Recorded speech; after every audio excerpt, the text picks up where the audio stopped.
Remember this sound? Where it came from is still a mystery here in Forest Grove, but now the only place you'll hear it is here, the Grove's Haunted Theater. So maybe we'll finally figure out what that mysterious noise really is. Or I'll just scream like a baby. Let's go.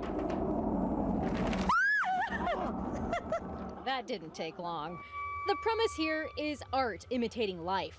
A reporter searching for the mysterious sound vanishes. Your job is finding her. I don't want to.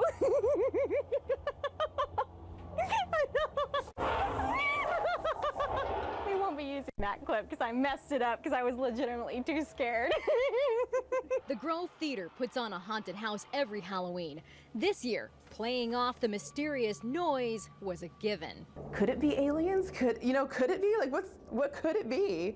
And that's where I think this is really exciting, is that we actually had tech people who decided that that's neat. That includes technical director Brian Johnson. He's controlling the sound and lights, big parts of the experience. Just really have fun, no matter what that means. Either be scared or just be in awe of what we did in less than 2 weeks. Well, it's not exactly safe out there. The actors are all Forest Grove High School students, and they're fantastic.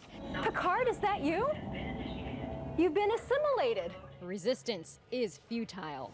In the end, I found the missing reporter, who might be Little Orphan Annie. And more importantly, this reporter made it out alive. Oh no! That thing got out too! Go! I'll hold it off! We had a lot of fun tonight, in case you couldn't tell. The Haunted Theater opens to the public starting tomorrow night and on Saturday. Next weekend, it runs through Halloween night. Admission is $5, worth every penny.